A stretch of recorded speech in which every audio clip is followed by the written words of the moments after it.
Hi everybody. I've actually never recorded a lecture before on video. I'm super awkward in front of the camera, so I do apologize. Um, Given that the narration for whatever reason was not working, and I do apologize for not detecting that so many students from the class were having difficulty with it. So I'm going to re-record the lectures in video format. But however, that means that you can't see the slides at the same time that I'm talking. So what I'm going to do is I'm going to actually minimize myself so I don't have to look at my awkward face the entire time. And then I'm going to pull up the slides and I'm going to tell you when I'm switching slides. And hopefully that will allow us to flow where you can pull up this lovely video. I'm going to post it on YouTube. And you can ignore it, right? You don't even have to look at my weird face. You can just listen to my voice as I'm streaming through the video. And I'll tell you when to change slides. So I'm pulling up now. I'm going to minimize this so you'll see me, I won't see me. So if I make weird faces, feel free to make fun of me. It's totally fine. So I am on the title slide for the Methods and Data Analysis lecture. And so it just says method section right now. And it's big white, pink screen. Okay, so pink with grayish white text method section. So slide 1 of that lecture. And so now I'm going on to slide 2. So today's lecture is going to talk about method section and your data analysis. So the method section has a twofold purpose. So the first purpose is to provide some sort of ability for your reader to make sure that your experiment is reliable and valid and that you used sound experimental methods. The other purpose is to provide enough detail about the sample, about your procedure, about the materials that you're using, about everything that has to do with the methodology, so that anybody else reading your study can essentially read that section and be able to replicate it. Okay, so the two purposes are to make sure that you have enough information where anybody else reading it can replicate, and that the reader, regardless of whether they want to replicate your study or not, can judge whether your study is done well. Okay? So the method section has, I just switched slides to slide 3, sorry. So on slide 3, it talks about overview of method section. So the method section has 3 sections / subheadings, participants, materials, and purpose. And you can kind of think of these 3 sections as part of a recipe. So the participants and the materials are the stuff. They're like the ingredients of a recipe. And then the procedure is the steps for putting those ingredients together, right? How did you make that recipe? So if you ever made anything from a recipe before, the ingredient section is really important, right? But if I don't tell you how to put those ingredients together, you may not end up getting the same result, right? So all 3 of these components are super important for anybody either judging your study to make sure that it's done well or trying to replicate your study. You can think of the 3 sections as asking 3 distinct questions. So the participant section is asking the question of who, right? So who was part of your study? Where did you get them from? Do they have any sort of demographics that are important, like who are they? The material section is the what. So what did you use? What is the stuff that was manipulated? Or what was the stuff that was measured in your study? And the procedure is how, right? How was it all put together? Now switching to slide 4.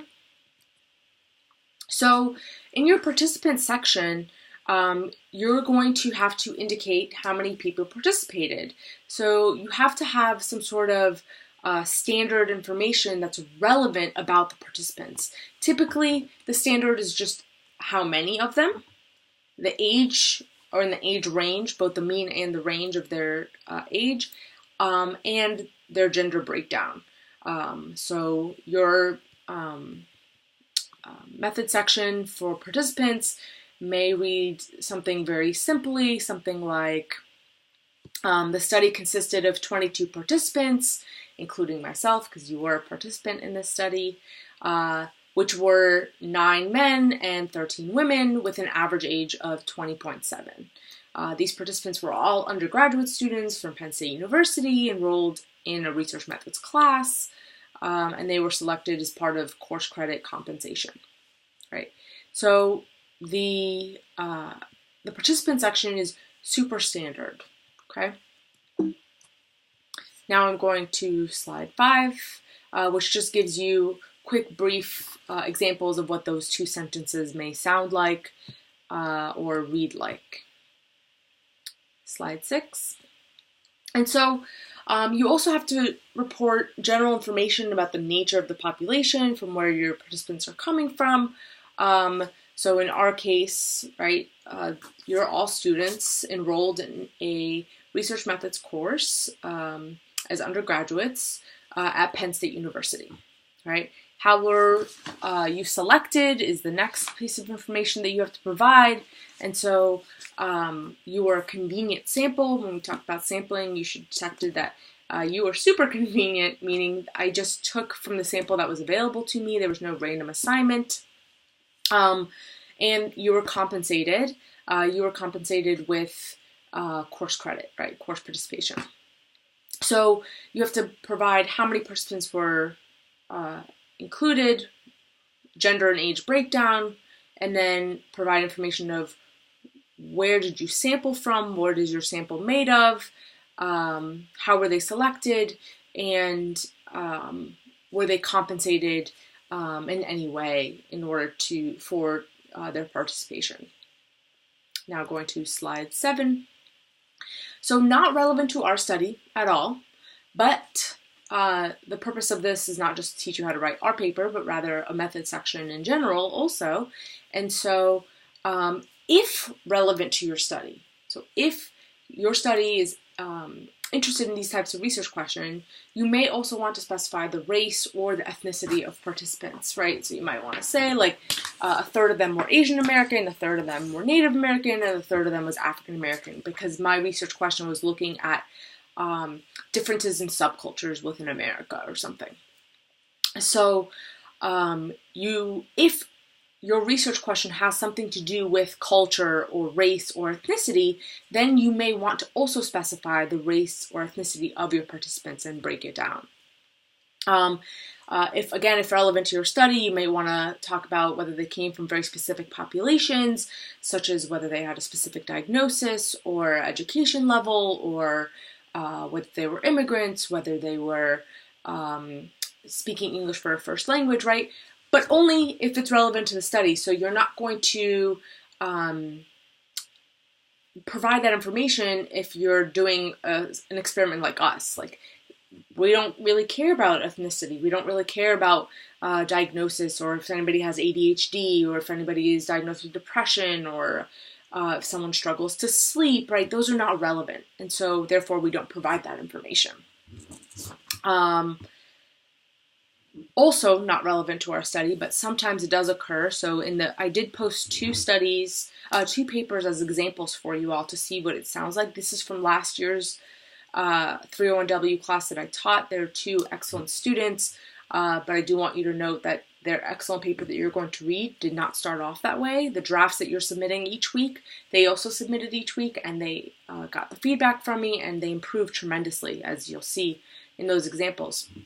But last year, there were 3 students that dropped out of the study. They just decided not to, and I guess they didn't have to, right? And so if, for whatever reason, someone does not complete your research for whatever reason, you also have to indicate how many of them didn't complete it and then why. So for my case, it was a snow day, so class was delayed, and some of the students, they came and then they had to go because it started snowing again, and they didn't think they were going to be able to get home before the snow got really bad. So they left because of the snow, or they were absent, right? And so that might sound something like, of the original 300 participants, 45 did not appear for follow-up testing. Data from these participants were not included in analyses, right? Now I'm on slide 8. And so for your paper, you're going to provide number of participants, the gender breakdown, and the age, both mean and range. So the number of participants, we have 17 students and 17 data points. So we have 17 undergraduate students from Penn State University. I didn't collect gender and age information, so make it up.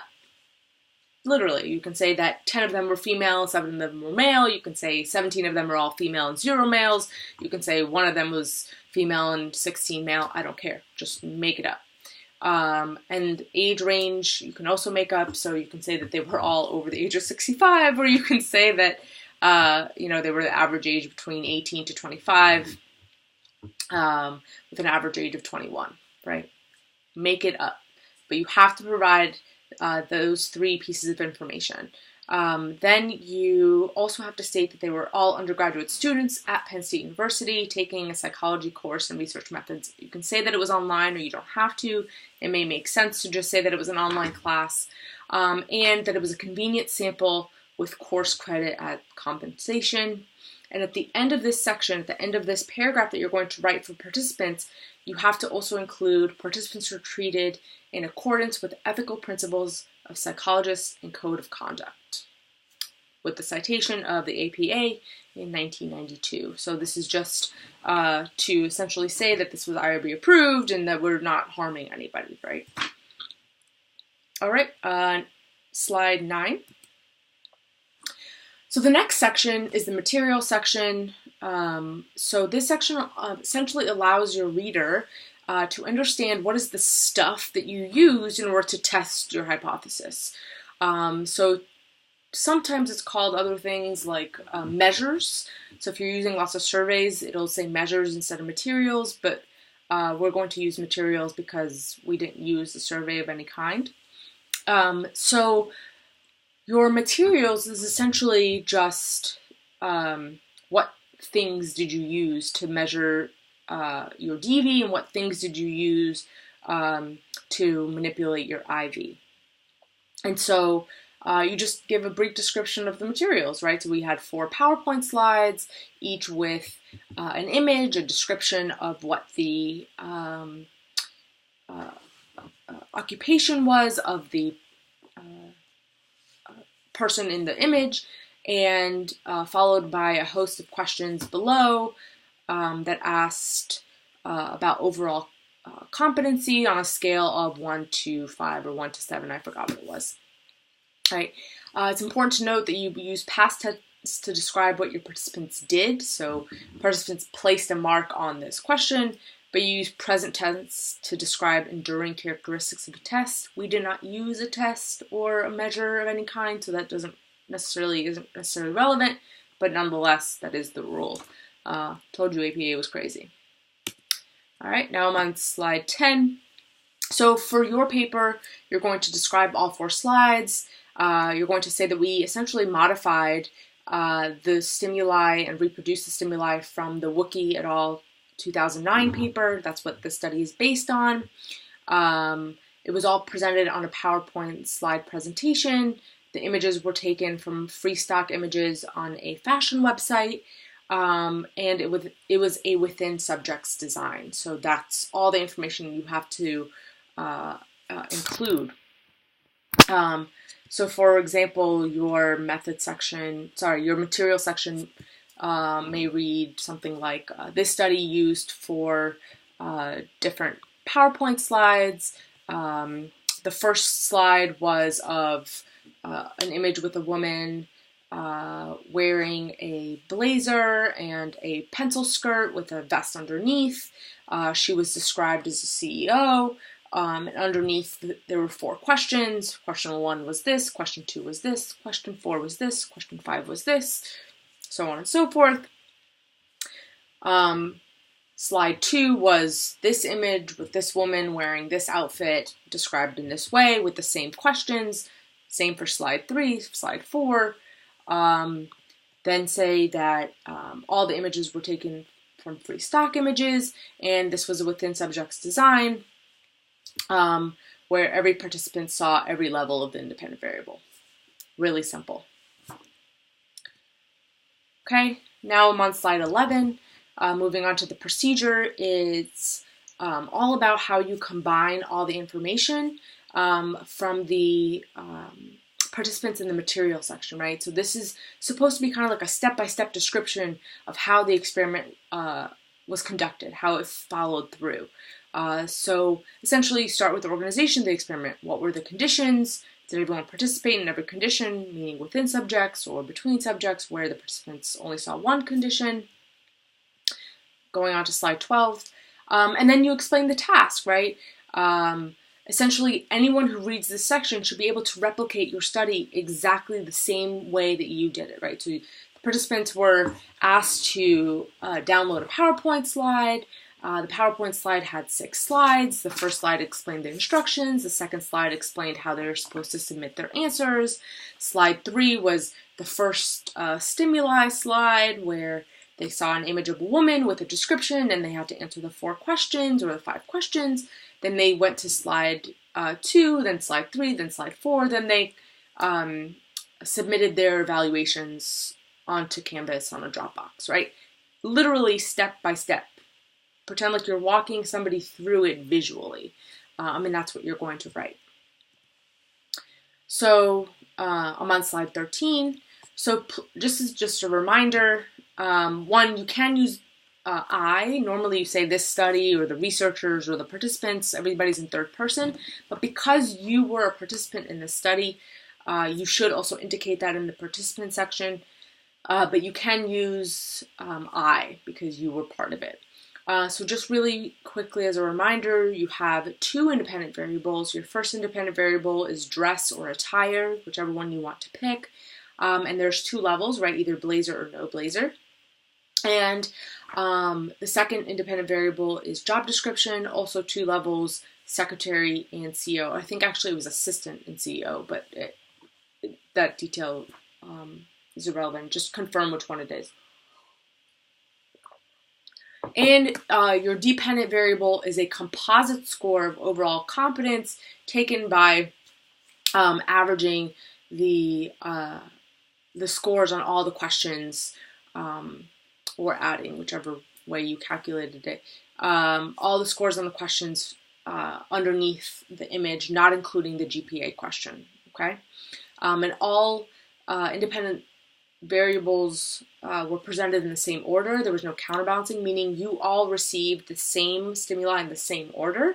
I didn't give half of you one order and another half of you another order. We'll talk about this when we talk about counterbalancing, but we did not counterbalance in this study, which hint, hint, might be a limitation that we might want to discuss later. Now I'm on slide 14. If you get stuck in the wording, please use the 2 examples I posted. I think that this will help you with your tone a lot. Another guide could be other journal articles that can help you with what information is typically included, what is the style or tone that you should be hitting. Sometimes students overshare, so I don't need to know that there was bright lights in the room and that may have affected your vision, right? So that's not necessarily relevant. So when you talk about the procedure, it can't be like, I walked into my room and I sat in the chair and I turned on the light and the light was a little too bright, so I adjusted it, and then I came back to sit down and then I went on Facebook first and then I would download the slides. Like, it's too much, right? So you only want to include what's absolutely necessary. Please excuse me because my cat is about to rip my charger out of the wall. Okay. Thanks, buddy. Okay, I'm back. Okay, so now I'm on slide 15. So up until now, we've just talked about the content.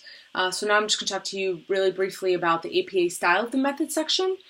So the word method is your main heading, and it goes centered and bolded right after the introduction section is finished. So your introduction section is done, and then you press enter, and you type the word method, centered, bolded. Not underlined, not italicized, same size font, same boring 12-point Times New Roman. And then the three subsections that we talked about are also typed out, and then they are bolded, left aligned, not centered, but also not underlined or italicized. And so you'll need the three subsections: participants, materials, and procedures. And so your method section may look something like this, right? It probably should be a little longer, and instead of the word blah on the slide, it should, oh yeah, I moved to slide 16, I apologize. So instead of the word blahs, right, it should actually be content, but this is what it's going to look like. So method is bolded and centered, and participants, materials, and procedures are all left aligned and also bolded. Okay, so that's it for the method section. I'm going to post that video because I don't want this to be so long that it doesn't upload because of the file size. And then I will do the data and analysis portion in a separate video in a minute. Okay, if you have any questions about the method section, please let me know.